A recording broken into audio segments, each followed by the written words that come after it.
Welcome to the Slop Temple. We pray this video helps.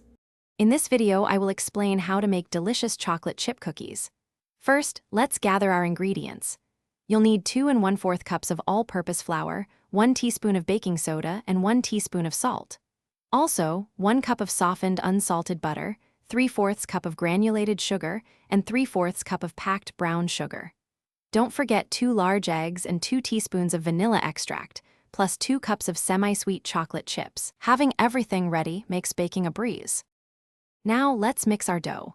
In a large bowl, cream together the softened butter, granulated sugar, and brown sugar until the mixture is light and fluffy.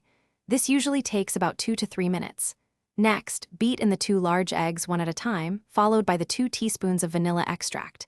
In a separate bowl, whisk together the flour, baking soda, and salt. Gradually add these dry ingredients to the wet mixture, mixing until just combined.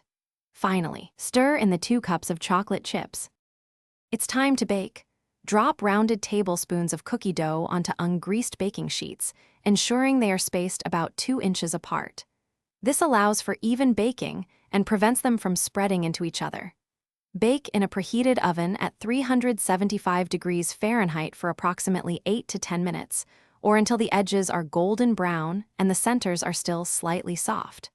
Don't overbake. Let them cool on the baking sheet for about 2 minutes before moving them to a wire rack. Once your cookies are out of the oven, let them cool completely on a wire rack. This helps them firm up and achieve that perfect chewy on the inside, crispy on the outside texture. For storage, place any leftover cookies in an airtight container at room temperature. They will stay fresh and delicious for up to 3 days. These homemade chocolate chip cookies are truly a delightful treat, perfect for enjoying with a glass of milk or sharing with loved ones. Happy baking! Thanks for watching. Consider subscribing if we helped you.